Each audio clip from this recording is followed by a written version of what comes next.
Assalamualaikum warahmatullahi wabarakatuh. Pada kesempatan kali ini kami dari Sekolah Stase THT akan mencoba memaparkan tentang karsinoma nasofaring.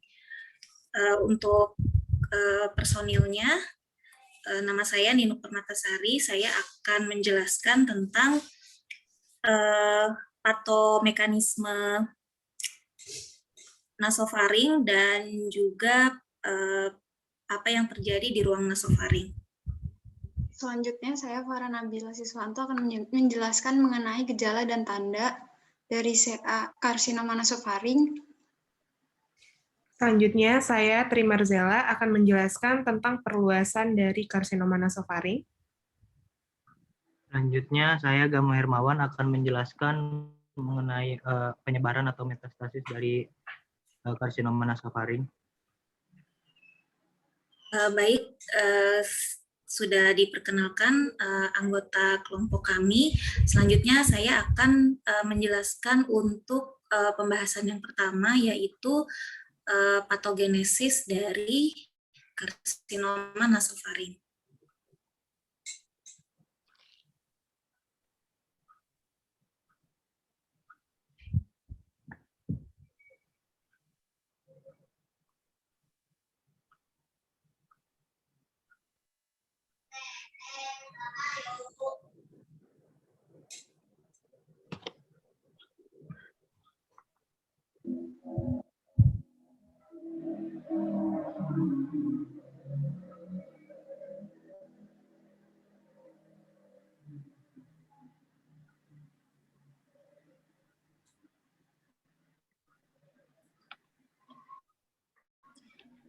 Baik, kalau di sini kita lihat dari anatominya, nasofaring itu letaknya ada di sini, di belakang.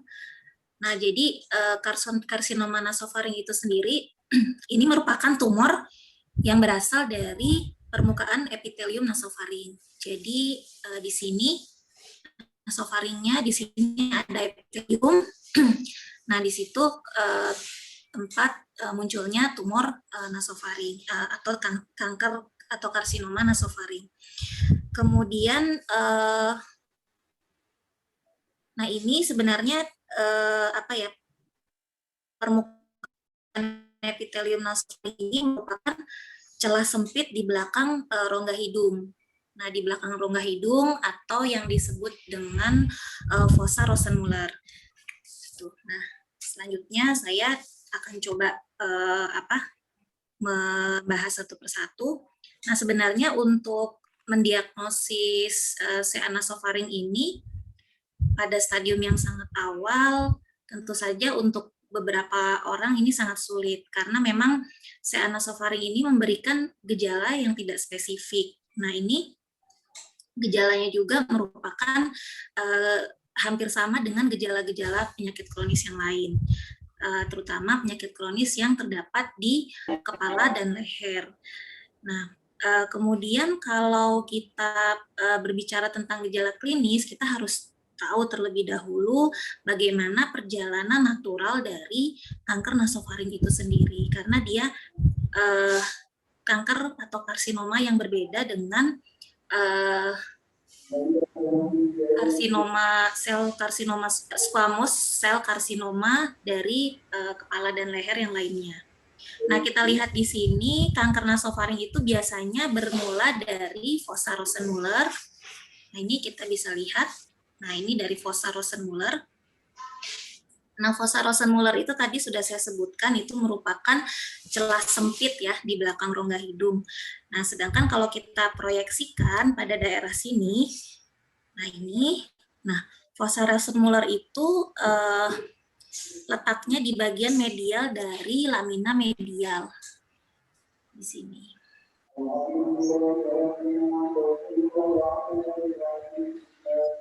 Nih, di sini di lamina medial sini dari lamina medial cartilago tuba eustachii. Nah, sedangkan di bagian superior di basis kranii kita melihat di sini adanya foramen lacerum. Nah, ini foramen lacerum di sini.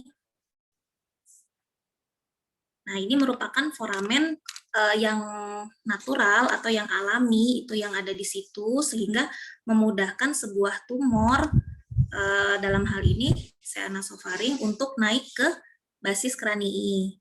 Nah, sehingga seanasofaring ini yang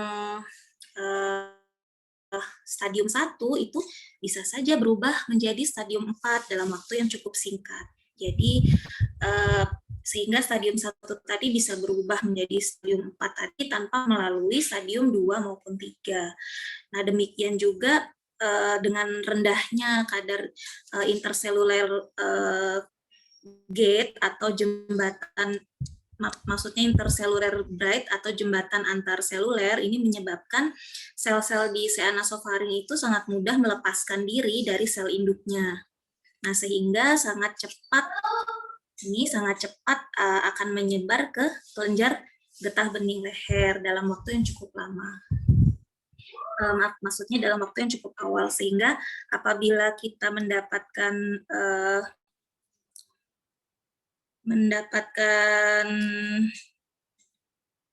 NT pada karsinoma nasofaring, itu minimal dia punya stadium 2B, di mana sudah memerlukan kemoterapi. Selanjutnya,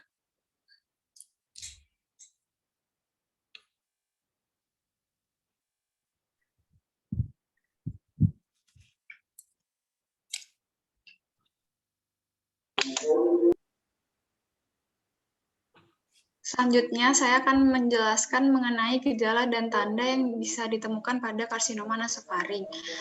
Jadi gejala karsinoma nasofaring itu sendiri dapat dibagi menjadi 4 kelompok.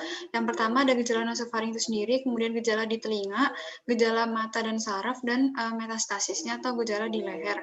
Untuk gejala nasofaring, biasanya itu dapat berupa epistaksis ringan atau sumbatan hidung. Dan juga perlu dilakukan pemeriksaan nasofaringoskop karena biasanya tuh gejalanya belum muncul tapi tumornya itu sudah mulai tumbuh. Selanjutnya ada gejala di telinga. Ini tuh merupakan gejala yang dini yang biasanya timbul disebabkan karena tempat asal tumor itu berada di dekat muara tuba eustachius atau fossa racemuler. Gangguannya dapat berupa tinnitus, rasa tidak nyaman di telinga, sampai rasa nyeri di telinga atau otalgia. Selanjutnya, gejala mata dan saraf. Biasanya ini adanya penjalaran melalui foramen lacerum akan mengenai saraf otak ke-3, 4, 6, dan 5, sehingga biasanya ditemukan gejala berupa diplopia. Lalu bisa juga ditemukan neuralgia trigeminal, yaitu merupakan gejala yang paling sering ditemukan, biasanya adanya rasa nyeri yang seperti tertusuk-tusuk pada daerah sekitar wajah pada saat berbicara, mengunyah, tersenyum, dan lain sebagainya ketika sedang menggerakkan daerah wajah. Kemudian pada proses karsinoma yang lanjut juga dapat mengenai ke saraf otak 9, 10, 11, dan 12. Jika penjalarannya melalui foramen jugular, yaitu suatu tempat yang relatif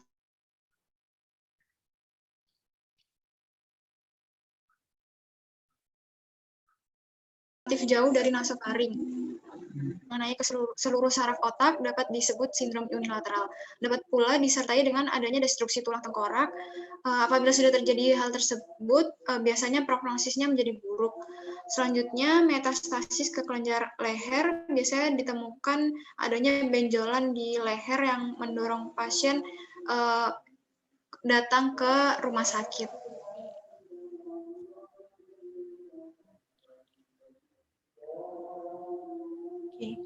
Baik, selanjutnya saya akan melanjutkan tentang perluasan dari karsinoma nasofaring. Perluasannya ini bisa sampai ke orofaring, ke rongga hidung, ke parafaring, sinus paranasal, bisa sampai ke struktur tulang tengkorak, intrakranial, saraf otak, dan yang jauhnya itu metastasisnya itu ke kelenjar getah bening.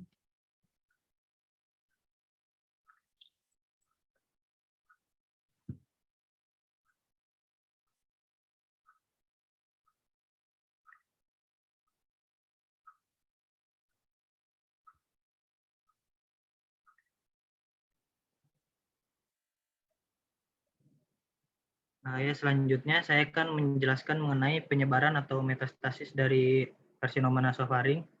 Jadi untuk metastasis sendiri yaitu pertumbuhan sel kanker ke dalam kelenjar limfe dan organ yang berjarak baik melalui jalur limfogen maupun hematogen. Untuk tahapan metastasis sendiri yaitu adanya invasi dan migrasi, terus intrapasasi, adanya sirkulasi, ekstrapasasi dan kolonisasi. Untuk faktor yang berpengaruh pada saat metastasis adalah angiogenesis, sifat pertumbuhan infiltratif, hilangnya adesi antar sel, terus juga ada proteolisis, komponen matriks ekstraseluler dan migrasi sel kanker, serta adanya teori Nice dan cell and seed. Next.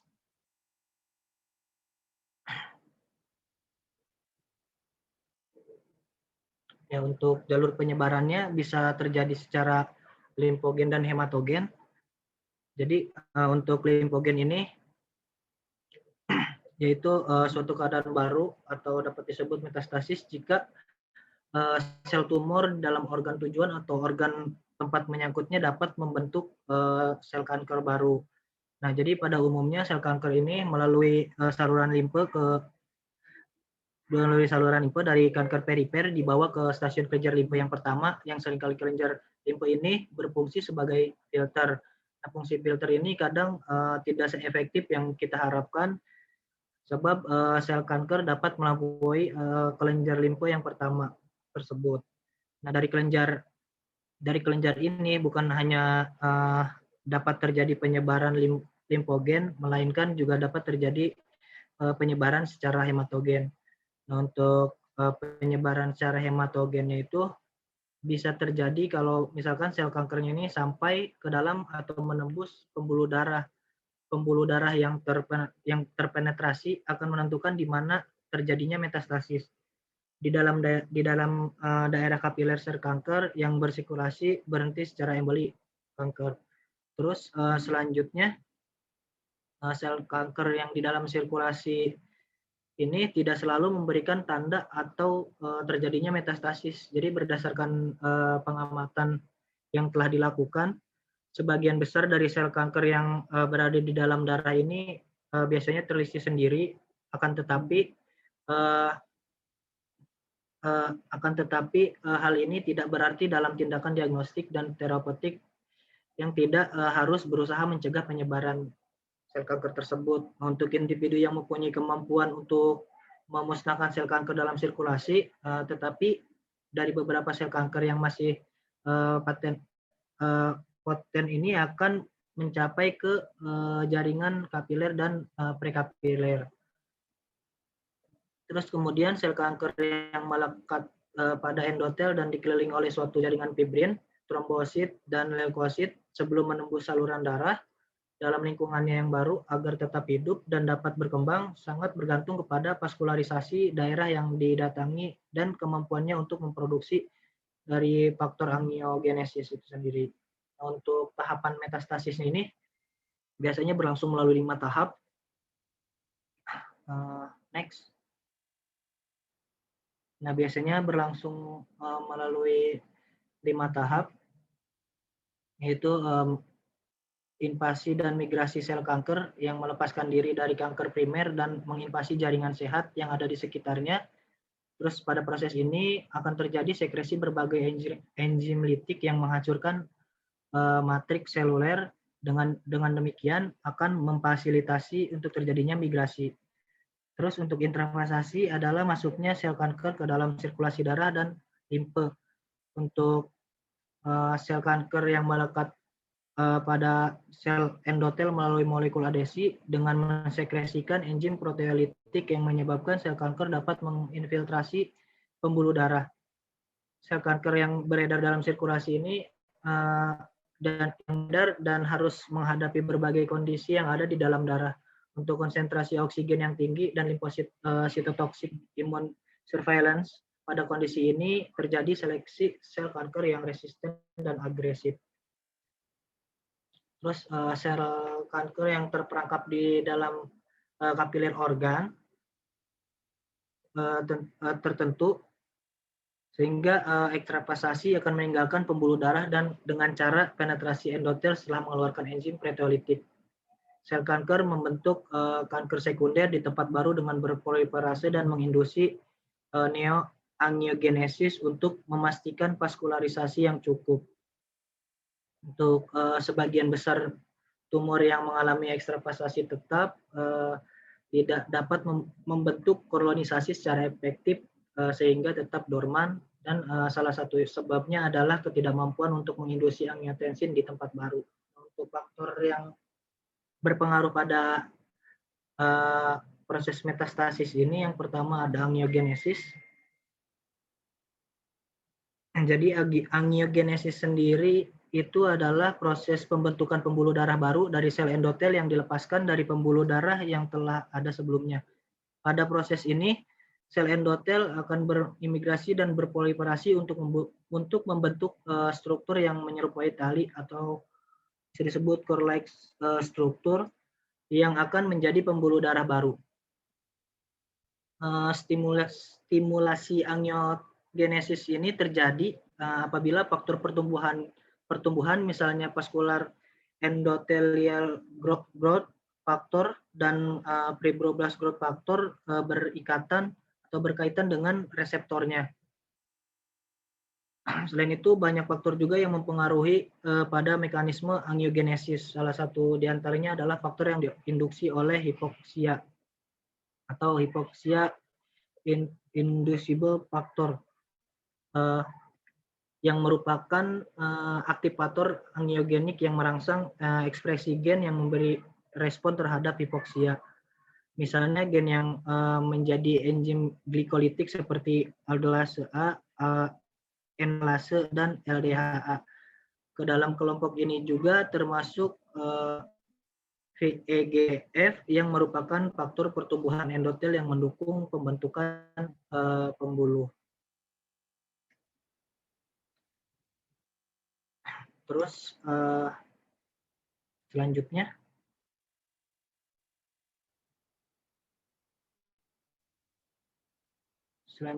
ada pertumbuhan infiltratif.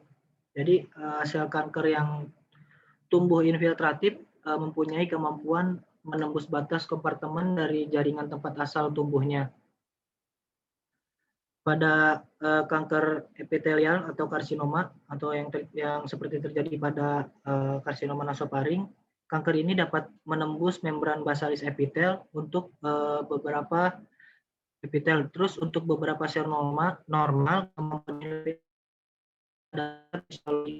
kemampuan ini, limfosit, makropak, dan granulosit tidak akan dapat menjalankan fungsinya. Sel kanker dalam pertumbuhan infiltrasi menggunakan mekanisme yang sama seperti sel normal. Pada infiltrasi ke sekelilingnya, proses seluler berikutnya dapat dijumpai lepasnya sel dari hubungan jaringan, proteolisis, komponen matrik ekstraseluler, dan migrasi sel yang infiltratif. Terus selanjutnya,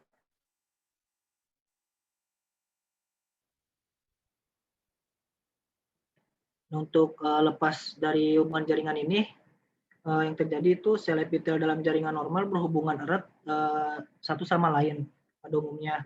Terus pada adesi ini yang memegang peran adalah molekul-molekul adesi sel antara sel-sel dan sel matrik. Dari molekul adesi sel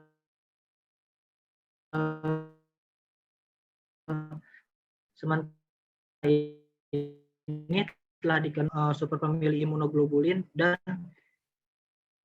integrin. Nah, ekadrin ini yang besar yang membuat ikatan homotifik, artinya bahwa daerah ekstraseluler dari dua molekul ekadrin ini dapat membuat satu hubungan yang erat. sehingga terjadi hubungan kompleks antar sel-sel epitel seperti demosom. Nah, ekadrin ini memainkan peran yang krusial. Terus untuk ujung molekul yang terletak dalam sitoplasma berhubungan dengan skelet sel. Terus untuk selanjutnya itu tadi ada integrin. Integrin ini sendiri merupakan molekul transmembran heterodimer atau dengan rantai alfa dan beta yang merupakan reseptor untuk molekul matrik ekstraseluler. Heterodimer spesifik mempunyai afinitas terhadap molekul-molekul matrik spesifik, misalnya integrin dan untuk protein membran basal laminin. Integrin tertentu misalnya alfa 2 beta 1 dan alfa 3 beta 1 dapat juga mengadakan hubungan homotipik interepitelial. Hubungan homotipik interepitelial ini bersama hubungan kepada protein membran basal epitelial normal mempunyai peran penting untuk pertahanan hubungan jaringan. Karena itu tidak heran bahwa pada pertumbuhan infiltratif dijumpai perubahan dalam ekspresi integrin. Terus selanjutnya ada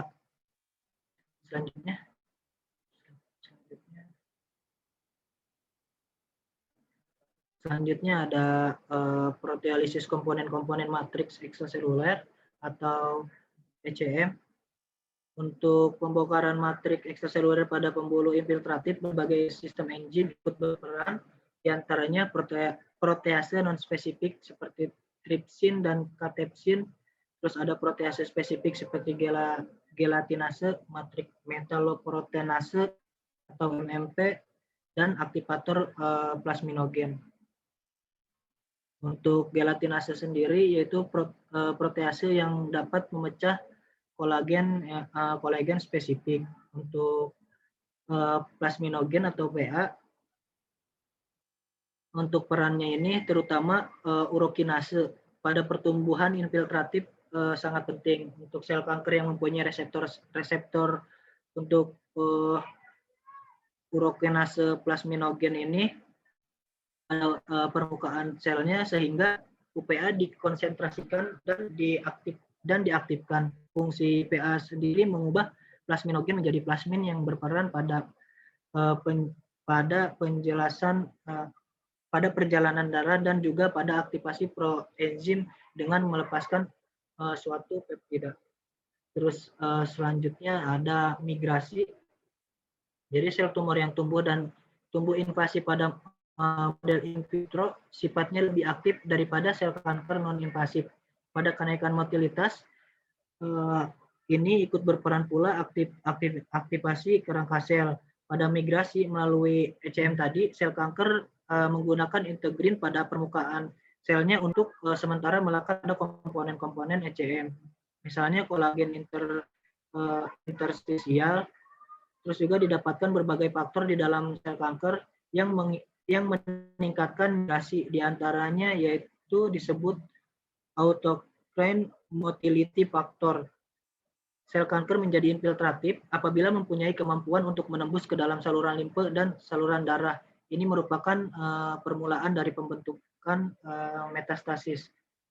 Untuk selanjutnya ada teori microenvironment atau NICE,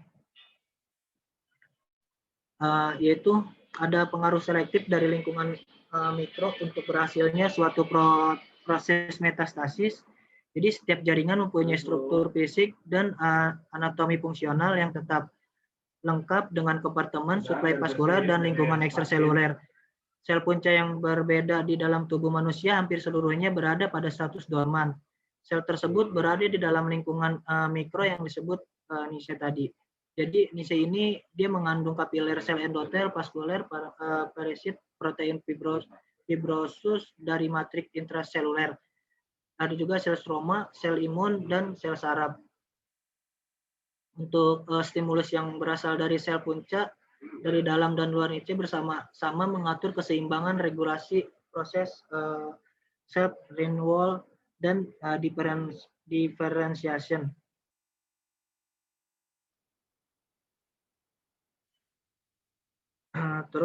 Selanjutnya, sel kanker yang masuk ke dalam lingkungan itu akan terpapar pada stres lingkungan, termasuk pada pH yang rendah, reaktif oksigen space atau ROS, dan mediator inflamasi.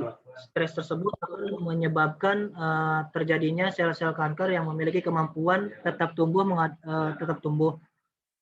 menghadapi tantangan tersebut dan mengalami proses perubahan menjadi fenotip agresif. Selanjutnya ada teori soil and seed, yaitu metastasis jenis kanker tertentu cenderung terjadi di organ spesifik, sehingga muncul hipotesis yang dikenal sebagai hipotesis soil and seed. Hipotesis ini menyatakan bahwa dalam organ tertentu terjadi interaksi diferensial sel kanker dan organ target yang mengakibatkan tempat bersangkutan lebih menguntungkan untuk terjadinya metastasis. Metastasis yang berkembang dalam organ berkaitan dengan jumlah sel tumor yang dilepaskan ke dalam pembuluh darah, kemudian berhenti di organ tertentu yang memberikan lingkungan pertumbuhan yang cocok untuk sel tersebut. Jadi dari penjelasan tadi, untuk pola penyebaran pada karsinoma nasofaring ini, kalau misalkan dia menyebarnya ke arah anterior atau ke daerah nasal dan fossa pterygopallatina. Terus untuk yang kedua ini, penyebarannya bisa terjadi ke arah antero-inferior yang melibatkan palatum mole dan orofaring. Yang ketiga ini penyebarannya bisa dapat ke arah lateral atau mengenai pharyngeal dan ruang mastikator. Keempat juga bisa ke arah posterior, dia akan menginfiltrasi ke otot vertebral sampai basis tengkorak. Invasi tulang langsung ke perivaskuler dan perineural. Terus juga bisa terjadi invasi ke basis tengkorak yang dapat menyebabkan progresi intrakranial dengan keterlibatan sinus cavernosus. Sekian presentasi dari kami.